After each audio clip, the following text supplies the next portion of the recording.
नमस्कार साथियों, आप सुन रहे हैं सुदर्शन जी द्वारा लिखित कहानी। आज की कहानी है राजपुतनी का प्रायश्चित। कुंवर वीरमदेव कलानौर के राज्य हरदेव सिंह के पुत्र थे, तलवार के धनी और पूरे रणवीर। प्रजा उन पर प्राण देती थी और पिता देख देख कर फूला न समाता था। वीरमदेव ज्यों-ज्यों प्रजा की दृष्टि में सर्वप्रिय होते जाते थे, उनके सद्गुण बढ़ते जाते थे। प्रातःकाल उठकर स्नान करना, निर्धनों को दान देना, यह उनका नित्य कर्म था, जिसमें कभी चूक नहीं होती थी। वे मुस्कुराकर बातें करते थे और चलते चलते बाट में कोई स्त्री मिल जाती तो नेत्र नीचे करके चले जाते। उनका विवाह नरपुर के राजा की पुत्री राजवती से हुआ। राजवती केवल देखने में ही रूपवती न थी, वरन शील और गुणों में भी अनुपम थी। जिस प्रकार वीरमदेव पर पुरुष मुग्ध थे, उसी प्रकार राजवती पर स्त्रियां लट्टू थीं। कलानौर की प्रजा उनको चंद्र सूर्य की जोड़ी कहा करती थी। वर्षा के दिन थे, भूमि के चप्पे चप्पे पर से सुंदरता निछावर हो रही थी। वृक्ष हरे भरे थे, नदी नाले उमड़े हुए थे। वीरमदेव सफलगढ़ पर विजय प्राप्त करके प्रफुल्लित मन से वापस आ रहे थे। सम्राट अलाउद्दीन ने उनके स्वागत के लिए बड़े समारोह से तैयारियां की थीं। नगर के बाजार सजे हुए थे। छज्जों पर स्त्रियां थीं। दरबार के अमीर अगवानी को उपस्थित थे। वीरमदेव उत्फुल्ल बदन से सलामी लेते और दरबारियों से हाथ मिलाते हुए दरबार में पहुंचे। उनका तेजस्वी मुखमंडल और विजयी चाल ढाल देखकर अलाउद्दीन का हृदय बदल गया। परंतु वह प्रकट हंसकर बोला, वीरमदेव, तुम्हारी वीरता ने हमारे मन में घर कर लिया है। इस विजय पर तुमको बधाई है। वीरमदेव को इससे प्रसन्नता नहीं हुई। हंत, यह बात किसी सजातीय के मुख से निकलती। यह बधाई किसी राजपूत की ओर से होती तो कैसा आनंद होता। विचार आया, मैंने क्या किया। वीरता से विजय प्राप्त की, परंतु दूसरे के लिए। युद्ध में विजयी, परंतु सिर झुकाने के लिए। इस विचार से मन में ग्लानि उत्पन्न हुई। परंतु आंख ऊंची की तो दरबारी उनकी ओर ईर्ष्या से देख रहे थे और आदर पुरस्कार पावों में बिछ रहा था।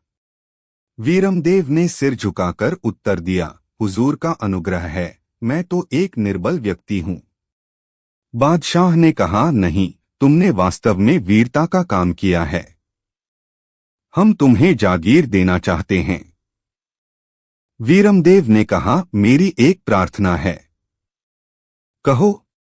कैदियों में एक नवयुवक राजपूत जीत सिंह है, जो पठानों की ओर से हमारे साथ लड़ा था। वह है तो शत्रु, परंतु अत्यंत वीर है। मैं उसे अपने पास रखना चाहता हूं। अलाउद्दीन ने मुस्कुराकर उत्तर दिया, मामूली बात है, वह कैदी हमने तुम्हें बख्शा। 2 वर्ष पश्चात वीरमदेव कलानौर को वापस लौटे तो मन उमंगों से भरा हुआ था। राजवती की भेंट के हर्ष में पिछले दुख सब भूल गए। तेज चलने वाले पक्षी की नाई उमंगों के आकाश में उड़े चले जाते थे। मातृभूमि के पुनर्दर्शन होंगे। जिस मिट्टी से शरीर बना है, वह फिर आंखों के सम्मुख होगी। मित्र बंधु स्वागत करेंगे, बधाइयां देंगे। उनके शब्द जिह्वा से नहीं, हृदय से निकलेंगे। पिता प्रसन्न होंगे, स्त्री द्वार पर खड़ी होगी। ज्यों-ज्यों कलानौर निकट आ रहा था, हृदय की आग भड़क रही थी। स्वदेश का प्रेम हृदय पर जादू का प्रभाव डाल रहा था, मानो पांवों को मिट्टी की जंजीर खींच रही थी। एक पड़ाव शेष था कि वीरमदेव ने जीत सिंह से हंसकर कहा, आज हमारी स्त्री बहुत व्याकुल हो रही होगी। जीत सिंह ने सुना तो चौंक पड़ा और आश्चर्य से बोला, आप विवाहित हैं क्या? वीरमदेव ने बेपरवाही से उत्तर दिया, हाँ, मेरे विवाह को 5 वर्ष हो गए। जीत सिंह का चेहरा लाल हो गया। कुछ क्षणों तक वह चुप रहा, परंतु फिर न सह सका। क्रोध से चिल्लाकर बोला, बड़े हृदय शून्य हो, तुम्हें ऐसा न समझता था। वीरमदेव कल्पना के जगत में सुख के महल बना रहे थे। यह सुनकर उनका स्वप्न टूट गया। घबराकर बोले, जीत सिंह, यह क्या कहते हो? जीत सिंह अकड़कर खड़ा हो गया और तनकर बोला, समरभूमि में तुमने पराजय दी है, परंतु वचन निभाने में तुम मुझसे बहुत पीछे हो। बाल्यावस्था में मेरी तुम्हारी प्रतिज्ञा हुई थी। वह प्रतिज्ञा मेरे हृदय में वैसी की वैसी बनी हुई है, परंतु तुमने अपने पतित हृदय की तृप्ति के लिए नया बाग और नया पुष्प चुन लिया है। अब से पहले मैं समझता था कि मैं तुमसे पराजित हुआ, परंतु अब मेरा सिर ऊंचा है, क्योंकि तुम मुझसे कई गुना अधिक नीचे हो। पराजय लज्जा है, परंतु प्रेम की प्रतिज्ञा को पूरा न करना पतन का कारण है। वीरमदेव यह वक्तृता सुनकर सन्नाटे में आ गए और आश्चर्य से बोले, तुम कौन हो? मैंने तुमको अभी तक नहीं पहचाना। मैं सुलक्षणा हूं। वीरमदेव के नेत्रों से पर्दा हट गया और उनको वह अतीत काल स्मरण हुआ जब वे दिन रात सुलक्षणा के साथ खेलते रहा करते थे। इकट्ठे फूल चुनते, इकट्ठे मंदिर में जाते और इकट्ठे पूजा करते थे। चंद्रदेव की शुभ्र ज्योत्सना में वे एक स्वर से मधुर गीत गाया करते थे और प्रेम की प्रतिज्ञाएं किया करते थे। परंतु अब दिन बीत चुके थे। सुलक्षणा और वीरमदेव के मध्य में एक विशाल नदी का पाट था।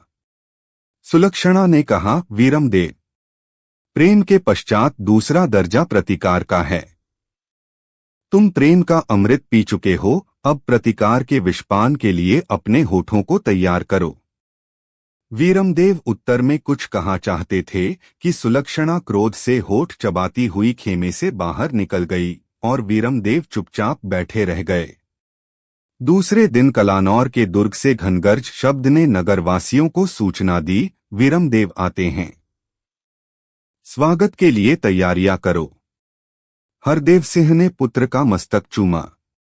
राजवती आरती का थाल लेकर द्वार पर आई कि वीरमदेव ने धीरता से झूमते हुए दरवाजे में प्रवेश किया, परंतु अभी आरती न उतार पाई थी कि एक बिल्ली टांगों के नीचे से निकल गई और थाल भूमि पर आ रहा। राजवती का हृदय धड़क गया और वीरमदेव को पूर्व घटना याद आ गई। अभी सफलगढ़ की विजय पुरानी नहीं हुई थी। अभी वीरमदेव की वीरता की साख लोगों को भूलने न पाई थी कि कलानौर को अलाउद्दीन के सिपाहियों ने घेर लिया। लोग चकित थे, परंतु वीरमदेव थे कि यह आग सुलक्षणा की लगाई हुई है। कलानौर यद्यपि दुर्ग था, परंतु इससे वीरमदेव ने मन नहीं हार दिया। सफलगढ़ की नूतन विजय से उनके साहस बढ़े हुए थे। अलाउद्दीन पर उनको असीम क्रोध था। मैंने उसकी कितनी सेवा की, इतनी दूर की कठिन यात्रा करके पठानों से दुर्ग छीन कर दिया, अपने प्राणों के समान प्यारे राजपूतों का रक्त पानी की तरह बहा दिया और उसके बदले में जागीरों के स्थान में यह अपमान प्राप्त हुआ है। परंतु राजवती को सफलगढ़ की विजय और वीरमदेव के आगमन से इतनी प्रसन्नता न हुई थी जितनी आज हुई। आज उसके नेत्रों में आनंद की झलक थी और चेहरे पर अभिमान तथा गौरव का रंग। वीरमदेव भूले हुए थे, अलाउद्दीन ने उन्हें शिक्षा देनी चाहिए है। पराधीनता की विजय से स्वाधीनता की पराजय सहस्त्र गुना अच्छी है। पहले उसे ग्लानियुक्त प्रसन्नता थी, अब हर्षयुक्त भय। पहले उनका मन रोता था, परंतु आंखें छिपाती थीं। आज हृदय हंसता था और आंखें मुस्कराती थीं। वह इठलाती हुई पति के सम्मुख गई और बोली, क्या संकल्प है? वीरमदेव जोश और क्रोध से दीवाने हो रहे थे। झल्लाकर बोले, मैं अलाउद्दीन के दांत खट्टे कर दूंगा। राजवती ने कहा, जीवननाथ, आज मेरे उजड़े हुए हृदय में आनंदंदी उमड़ी हुई है। क्यों? क्योंकि आज आप स्वाधीन राजपूतों की नाई बोल रहे हैं। आज आप वे नहीं हैं जो 15 दिन पहले थे। उस समय और आज में महान अंतर हो गया है। उस दिन आप पराधीन वेतनग्राही थे, आज एक स्वाधीन सिपाही हैं।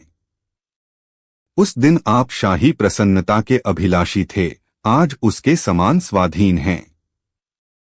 उस दिन आपको सुख संपत्ति की आकांक्षा थी, आज आन की धुन है। उस समय आप नीचे जा रहे थे, आज आप उठ रहे हैं। राजवती के यह गौरव भरे शब्द सुनकर वीरमदेव उछल पड़े और राजवती को गले लगाकर बोले, राजवती, तुमने मेरे मन में बिजली भर दी है। तुम्हारे यह शब्द रणक्षेत्र में मेरे मन को उत्साह दिलाते हुए मुझे लड़ाएंगे। दुर्ग तुम्हारे अर्पण है। दुंदुभी पर चोट पड़ी, राजपूतों के दिन खिल गए। माताओं ने पुत्रों को हंसते हुए विदा किया। बहनों ने भाइयों को तलवारें बांधी। स्त्रियां स्वामियों से हंस हंसकर गले मिलीं, परंतु मन में उद्विग्नता भरी हुई थी। कौन जाने फिर मिलाप हो या न हो। दुर्ग के कुछ अंतर नदी बहती थी। राजपूत उसके तट पर डट गए। सेनापति की सम्मति थी कि हमको नदी के इस पार रहकर शाही सेना को पार होने से रोकना चाहिए, परंतु वीरमदेव जोश में पागल हो रहे थे।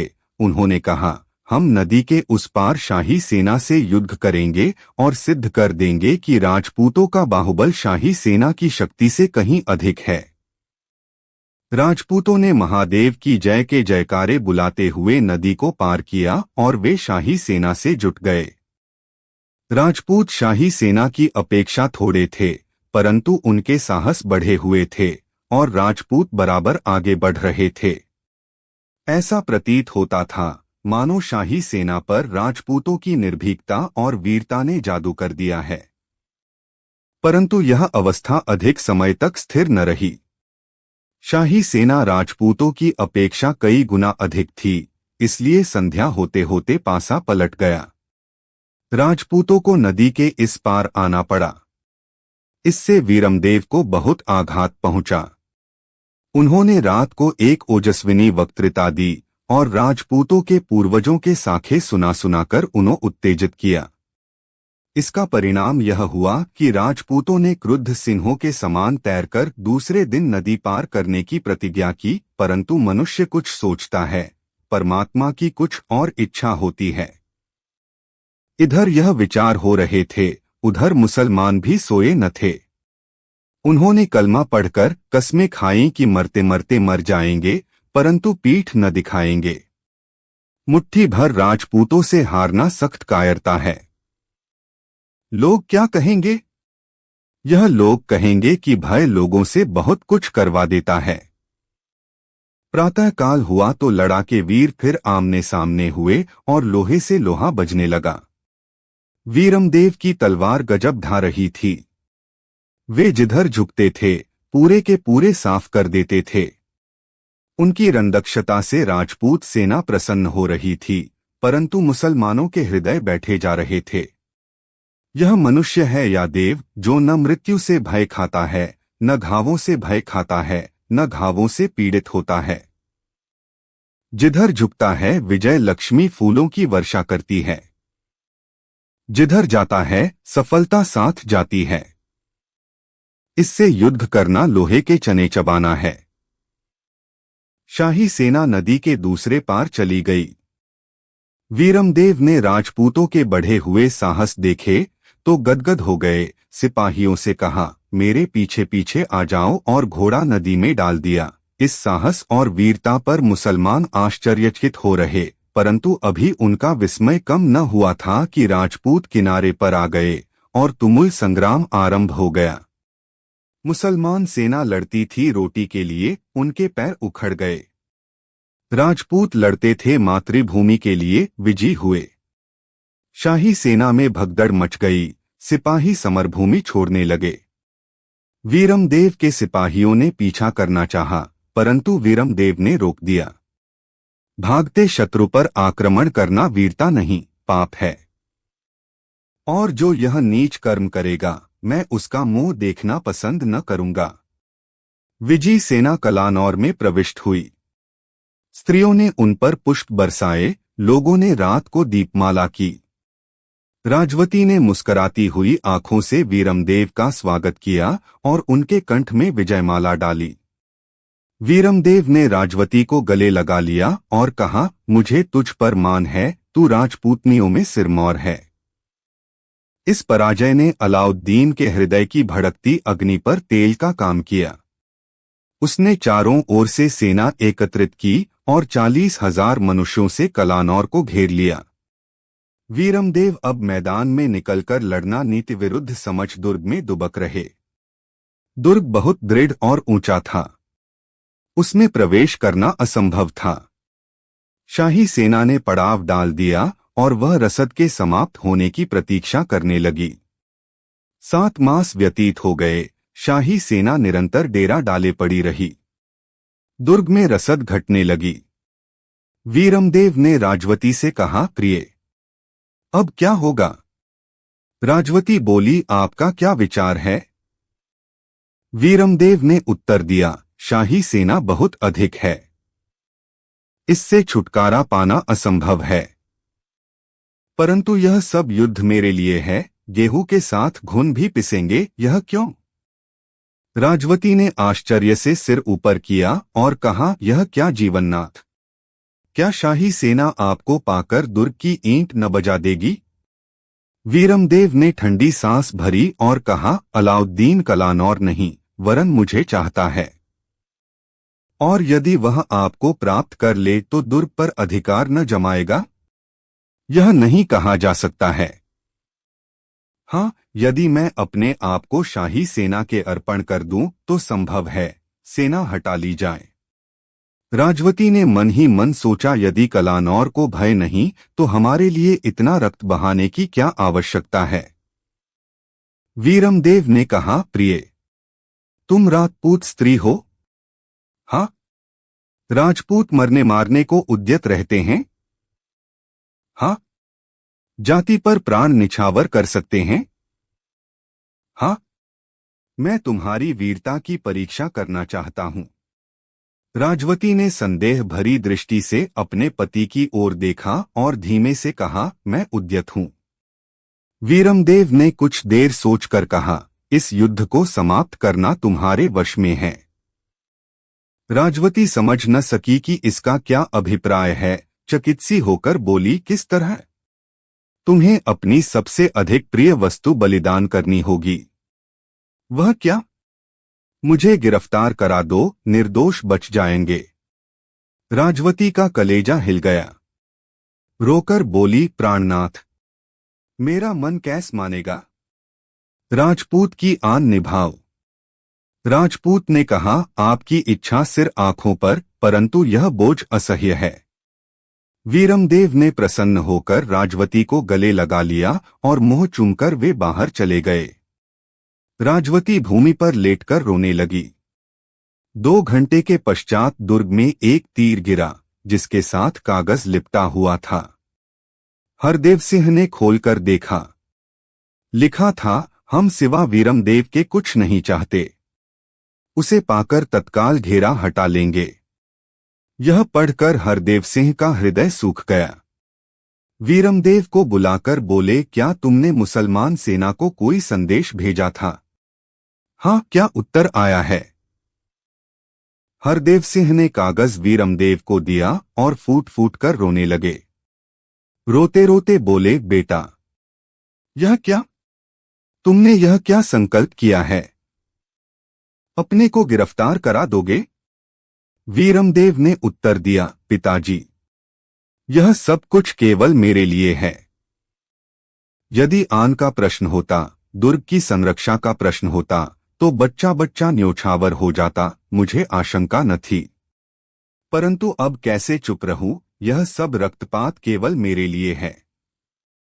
यह नहीं सहा जाता। उस रात्रि के अंधकार में दुर्ग का फाटक खुला और वीरमदेव ने अपने आप को मुसलमान सेनापति के अर्पण कर दिया। प्रातःकाल सेना ने दुर्ग का घिराव हटा लिया। स्त्री का हृदय भी विचित्र वस्तु है। वह आज प्यार करती है, कल दुत्कार देती है। प्यार की खातिर स्त्री सब कुछ करने को तैयार हो जाती है, परंतु प्रतिकार के लिए उससे भी अधिक भयानक कर्म कर बैठती है। सुलक्षणा असामान्य स्त्री थी। उसके हृदय में बाल्यावस्था से वीरमदेव की मूर्ति विराज रही थी। उसे प्राप्त करने के लिए वह पुरुष के वेश में पठानों के साथ मिलकर वीरमदेव की सेना से लड़ी और इस वीरता से लड़ी कि वीरमदेव उस पर मुग्ध हो गए। परंतु जब उसे पता लगा कि मेरा स्वप्न भंग हो गया है तो उसने क्रोध के वशीभूत भयंकर कर्म करने का निश्चय कर लिया। अनेक यत्नों के पश्चात वह अलाउद्दीन के पास गई। अलाउद्दीन पर जादू हो गया। सुलक्षणा अतीव सुंदरी थी। अलाउद्दीन विलासी मनुष्य था। प्रेम कटारी चल गई। सुलक्षणा ने जब देखा कि अलाउद्दीन बस में है तो उसने प्रस्ताव किया कि यदि आप वीरमदेव का सिर मंगवा दें तो मैं आपको और आपके दीन को स्वीकार करूंगी। अलाउद्दीन ने इसे स्वीकार किया। इस अंतर में सुलक्षणा ने निवास के लिए पृथक महल खाली कर दिया। 8 मास के पश्चात सुलक्षणा के पास संदेश पहुंचा कि कल प्रातः काल वीरमदेव का सिर उसके पास पहुंच जाएगा। सुलक्षणा ने शांति की श्वास लिया। अब प्रेम की प्यास बुझ गई। उसने मुझे तुच्छ समझकर ठुकराया था। मैं उसके सिर को ठोकर मारूंगी। वीरमदेव ने मुझे तुच्छ स्त्री समझा, परंतु यह विचार न किया कि स्त्री देश भर का नाश कर सकती है। प्रेम भयानक है, परंतु प्रतिकार उससे भी अधिक भयंकर है। सुलक्षणा हंसी। इस हंसी में प्रतिकार का निर्दय भाव छुपा हुआ था। विचार आया, मरने से पहले एक बार उसे देखना चाहिए। वह उस दुर्दशा में लज्जित होगा, सहायता के लिए प्रार्थना करेगा। मैं गौरव से सिर ऊंचा करूंगी। वह पृथ्वी में घुसता जाएगा, मेरी ओर देखेगा परंतु करुण दृष्टि से। उस दृष्टि पर खिलखिलाकर हंस देने पर उसे अपनी और मेरी अवस्था का ज्ञान होगा।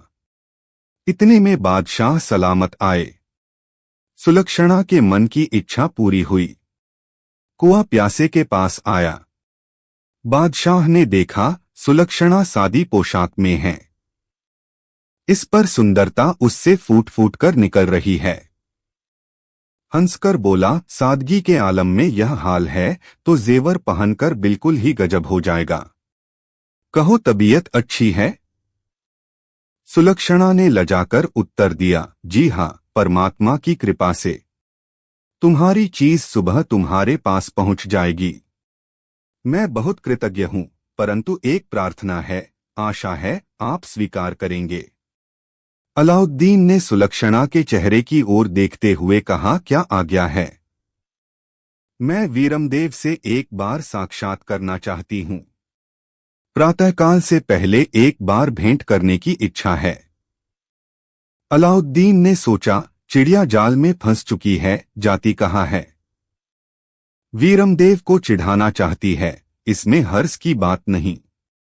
यह विचार कर उसने कहा, तुम्हारी बात मंजूर है, लेकिन अब निकाह जल्दी हो जाना चाहिए। सुलक्षणा ने उत्तर दिया, घबराइए नहीं, अब 2-4 दिन की बात है। बादशाह ने अंगूठी सुलक्षणा को दी कि दारोगा को दिखाकर वीरमदेव से मिल लेना और आप प्रसन्न होते हुए महल में रवाना हो गए। सुलक्षणा ने नवीन वस्त्र पहने, मांग मोतियों से भरवाई, शरीर पर आभूषण अलंकृत किए और वह दर्पण के सामने जा खड़ी हुई। उसने अपना रूप सहस्त्रों बार देखा था, परंतु आज वह अप्सरा प्रतीत हो रही थी। कमरे में बहुत सी सुंदर मूर्तियां थीं। एक एक करके सबसे साथ उसने अपनी तुलना की, परंतु हृदय में एक भी न जमी। अभिमान सौंदर्य का कटाक्ष है। सुलक्षणा अपने रूप के मद में मतवाली होकर झूमने लगी। कहते हैं सुंदरता जादू है और उससे पशु भी वश में हो जाते हैं। सुलक्षणा ने सोचा, क्या वीरमदेव हृदय से शून्य है?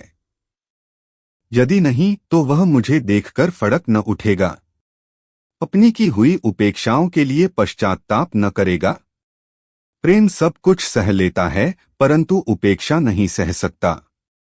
परंतु थोड़े समय पश्चात दूसरा विचार हुआ। यह क्या? अब प्रेम का समय बीत चुका, प्रतिकार का समय आया है। वीरमदेव का दोष साधारण नहीं है। उसे उसकी भूल सुझानी चाहिए। यह श्रृंगार किसके लिए है? मैं वीरमदेव के घावों पर नमक छिड़कने चली हूं, उसे अपनी सुंदरता दिखाने नहीं चली। यह सोचकर उसने वस्त्र उतार लिए और वीरमदेव को जलाने के लिए मुसलमानी वस्त्र पहनकर पालकी में बैठ गई। रात्रि का समय था, गगनमंडल तारों से जगमगा रहा था। सुलक्षणा बुर्का पहने हुए कैदखाने के दरवाजे पर गई और बोली, दारोगा कहाँ है? सिपाहियों ने कहारों के साथ शाही कर्मचारी को देखकर आदर से उत्तर दिया, हम उन्हें अभी बुलाते हैं। सुलक्षणा ने नरमी से कहा, इसकी आवश्यकता नहीं है, मैं वीरमदेव को देखूंगी, कैदखाने का दरवाजा खोल दो। सिपाही कांप गए और बोले, यह हमारी शक्ति से बाहर है। सुलक्षणा ने कड़क कर कहा, आज्ञा पालन करो। तुम रानी सुलक्षणा की आज्ञा सुन रहे हो। यह देखो शाही अंगूठी है। रानी सुलक्षणा का नाम राजधानी के बच्चे बच्चे को जिह्वा पर था। कोई उसके गौर वर्ण का अनुमोदक था, कोई रसीले नयनों का, कोई गुलाब से गालों का, कोई पंखुड़ियों से होठों का। जब से उसने अलाउद्दीन पर विजय पाई थी, तब से उसकी सुंदरता की कहानियां घर घर में प्रसिद्ध हो रही थीं। उसे किसी ने नहीं देखा, परंतु फिर भी कोई न था जो इस बात की डींग मारकर मित्रों में प्रसन्न न होता हो कि उसने सुलक्षणा को देखा है। सिपाहियों ने सुलक्षणा का नाम सुना और शाही अंगूठी देखी तो उसने प्राण सूख गए। कांपते हुए बोले, जो आज्ञा हो, हम हाजिर हैं। यह कहकर उन्होंने कैदखाने का दरवाजा खोल दिया और वे दीपक लेकर उस कोठरी की ओर रवाना हुए जिसमें अभागा वीरमदेव अपने जीवन की अंतिम रात्रि के श्वास पूरे कर रहा था। सुलक्षणा के पैर लड़खड़ाने लगे। अब वह सामने होगा जिसकी कभी मन में आराधना किया करती थी। आज उसे वध की आशा सुनाने चली हूं। सिपाहियों ने धुंधला सा दीपक दीवट पर रख दिया और आप दरवाजा बंद करके बाहर चले गए। सुलक्षणा ने देखा, वीरमदेव फर्श पर बैठा हुआ है और मृत्यु की प्रतीक्षा कर रहा है। सुलक्षणा के हृदय पर चोट पहुंची। यह राजपूत कुलभूषण है और धर्म पर स्थिर रहकर जाति पर न्योछावर हो रहा है। मैं भ्रष्टा होकर अपनी जाति के एक बहुमूल्य व्यक्ति के प्राण ले रही हूं। यह मर जाएगा तो स्वर्ग के द्वार इसके स्वागत के लिए खुल जाएंगे। मैं जीवित रहूंगी परंतु नरक के पथ में नीचे उतरती जाऊंगी। इसके नाम पर लोग श्रद्धा के पुष्प चढ़ाएंगे, मेरे नाम पर सदा धिक्कार पड़ेगी। यह मैंने क्या कर दिया? जिससे प्रेम करती थी, जिसके नाम की माला जपती थी, जिसकी मूर्ति मेरा उपास्य देव थी, जिसके स्वप्न देखती थी, उसे आप कहकर मरवाने चली हूं। जिस सिर को अपना सिर मौर समझती थी, उसे नेत्र कटा हुआ कैसे देखेंगे? सुलक्षणा की आंखों से आंसुओं की धारा बह निकली। प्रेम की दबी हुई अग्नि जल उठी। सोया हुआ स्नेह जागृत हो पड़ा। हृदय में पहले का प्रेम लहराने लगा, नेत्रों में पहला प्रेम झलकने लगा। सुलक्षणा की नींद खुल गई। सुलक्षणा लड़खड़ाते हुए पैरों से आगे बढ़ी, परंतु हृदय कांपने लगा। पैर आगे करती थी, परंतु मन पीछे रहता था। वीरमदेव ने सिर उठाकर देखा तो अचंभे में आ गए और आश्चर्य से बोले, सुलक्षणा, यह क्या? क्या प्रेम का प्रतिकार धर्म, न्याय और जाति का रुधिर पान करके भी तृप्त नहीं हुआ, जो ऐसी अंधियारी रात्रि में यहां आई हो? सुलक्षणा की आंखों से आंसुओं का फव्वारा उछल पड़ा, परंतु वह पी गई। उसे आज ज्ञान हुआ कि मैं कितनी पतित हो गई हूं, तथापि संभलकर बोली, नहीं, अभी मन शांत नहीं हुआ। क्या मांगती हो? कहो, मैं देने को उद्यत हूं। इसी से यहां आई हूं, मेरे घाव का मरहम तुम्हारे पास है। वीरमदेव ने समझा, मेरा सिर लेने आई है। सुनकर बोले, मरहम यहाँ कहाँ है? मैं तो स्वयं घाव बन रहा हूं, परंतु तुम जो कहोगी उससे पीछे न रहूंगा। सुलक्षणा ने अपना मुख दोनों हाथों से ढांप लिया। वह फूट फूट कर रोना लगी। रोने के पश्चात हाथ जोड़कर बोली, तुमने एक बार मेरा हृदय तोड़ा है, अब प्रतिज्ञा भंग न करना। वीरमदेव को बहुत आश्चर्य हुआ। उन्होंने मन में सोचा, कौन हो, यह अपने किए पर लज्जित हो रही है और यह बचाव का उपाय ढूंढती है। आश्चर्य नहीं, मुझसे क्षमा मांगती हो। गंभीरता से पूछा, क्या कहती हो? सुलक्षणा ने विनती करके कहा, मेरे वस्त्र पहनो और यहां से निकल जाओ। वीरमदेव ने घृणा से मुंह फेर लिया और कहा, मैं राजपूत हूं। सुलक्षणा ने रोकर उत्तर दिया, तुम मेरे कारण इस विपत्ति में फंसे हो। जब तक मैं स्वयं तुमको यहां से निकाल न दूं, तब तक मेरे मन को शांति न होगी। तुमने घाव पर मरहम रखने की प्रतिज्ञा की है। राजपूत प्रतिज्ञा भंग नहीं करते। देखो, इनकार न करो, सिर न हिलाओ, मैंने पाप किया है, उसका प्रायश्चित करने दो। स्त्री का अंतिम शस्त्र रोना है। जहां सब यत्न व्यर्थ हो जाते हैं, वहां यह युक्ति सफल होती है। सुलक्षणा को रोते हुए देखकर वीरमदेव नर्म हो गए और धीरे से बोले, इसमें दो बातें शंकनीय हैं। पहली तो यह कि तुम मुसलमान हो चुकी हो। यह वस्त्र मैं नहीं पहन सकता। दूसरे, मैं निकल गया तो मेरी विपत्ति तुम पर टूट पड़ेगी। सुलक्षणा ने उत्तर दिया, मैं अभी तक अपने धर्म पर स्थिर हूं। यह वस्त्र तुम्हें जलाने के लिए पहने थे, परंतु अब अपने पर लज्जित हूं। इसलिए तुम्हें यह शंका न होनी चाहिए। और दूसरी बात, मुझे तनिक भी कष्ट न होगा। मैं सहज ही में प्रातःकाल छूट जाऊंगी। सुलक्षणा ने झूठ बोला, परंतु यह झूठ अपने लिए नहीं, दूसरे के लिए था। यह पाप था, परंतु जिस पर सैकड़ों पुण्य निछावर किए जा सकते हैं। वीरमदेव को विवश होकर उसके प्रस्ताव के साथ सहमत होना पड़ा। जब उन्होंने वस्त्र बदल लिए तो सुलक्षणा ने कहा, यह अंगूठी दिखा देना। वीरमदेव बुर्का पहनकर निकले। सुलक्षणा ने शांति का श्वास लिया। वह पिशाचनी से देवी बनी। बुराई और भलाई में एक पग का अंतर है। सुलक्षणा की आंखें अब खुलीं और उसे ज्ञान हुआ कि मैं क्या करने लगी थी, कैसा घोर पाप, कैसा अत्याचार। राजपूतों के नाम को कलंक लग जाता। आर्य स्त्रियों का गौरव मिट जाता। सीता रुक्मिणी की आन जाती रहती। क्या प्रेम का परिणाम कर्मधर्म का विनाश है? क्या जो प्रेम करते हैं वह हत्या भी कर सकते हैं? क्या जिसके मन में प्रेम के फूल खिलते हैं वहां उजाड़ भी हो सकता है? क्या जहां प्रीति की चांदनी खिलती है, जहां आत्मबलिदान के तारे चमकते हैं, वहां अंधकार भी हो सकता है? जहां स्नेह की गंगा बहती है, जहां स्वार्थ त्याग की तरंगे उठती हैं, वहां रक्त की पिपासा भी रह सकती है। जहां अमृत हो वहां विष की आवश्यकता है। जहां माधुर्य हो वहां कटुता का निवास क्यों कर? स्त्री प्रेम करती है सुख देने के लिए। मैंने प्रेम किया सुख लेने के लिए। प्रकृति के प्रतिकूल कौन चल सकता है? मेरे भाग्य फूट गए, परंतु जिनसे मेरा प्रेम है उनका क्यों बालबाका हो? प्रेम का मार्ग विकट है, इस पर चलना बिरले मनुष्य का काम है। जो अपने प्राणों को हथेली पर रख ले वह प्रेम का अधिकारी है। जो संसार के कठिन से कठिन काम करने को उद्यत हो वह प्रेम का अधिकारी है। प्रेम बलिदान सिखाता है, हिसाब नहीं सिखाता। प्रेम मस्तिष्क को नहीं हृदय को छूता है। मैंने प्रेम पथ पर पैर रखा, फल मुझे मिलना चाहिए। वीरमदेव ने विवाह किया, पति बना, संतानवान हुआ। अब उसको पहले की प्रेम की बातें सुनाना मूर्खता नहीं तो क्या है?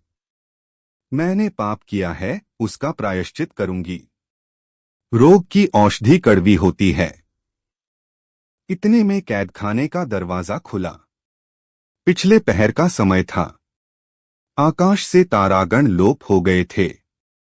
कैदखाने का दीपक बुझ गया और कमरे में सुलक्षणा के निराश हृदय के समान अंधकार छा गई। प्रायश्चित का समय आ गया है। उसने कंबल को लपेट लिया और चुपचाप लेट गई। घातक के हाथ में दीपक था। उसने ऊंचा करके देखा, कैदी सो रहा है। पाप कर्म अहंकार में ही किए जाते हैं। जल्लाद धीरे धीरे आगे बढ़ा और सुलक्षणा के पास बैठ गया। उसने कंबल सरकाकर उसका गला नंगा किया और उस पर छुरी फेर दी। सुलक्षणा ने अपने रक्त से प्रायश्चित किया, आप मरकर हृदयेश्वर को बचाया। जिसके रुधिर की प्यासी हो रही थी, जिसकी मृत्यु पर आनंद मनाना चाहती थी, उसकी रक्षा के लिए सुलक्षणा ने अपना जीवन न्यौछावर कर दिया। प्रेम के खेल निराले हैं।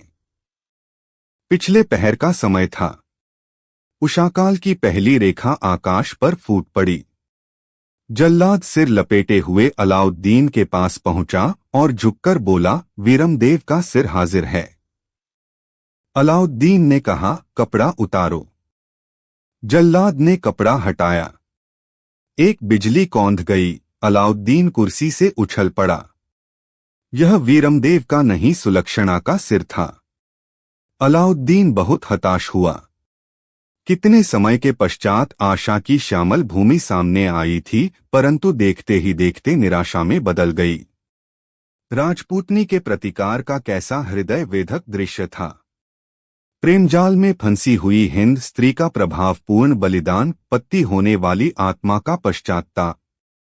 यह समाचार कलानौर पहुंचा तो इस पर शोक किया गया और वीरमदेव कई दिन तक रोते रहे। राजवती ने एक मंदिर बनाकर उसके ऊपर सुलक्षणा नाम खुदवा दिया। अब न वीरमदेव इस लोक में है न राजवती, परंतु वह मंदिर अभी तक विद्यमान है और लोगों को राजपूतनी के भयंकर प्रायश्चित का स्मरण करा रहा है।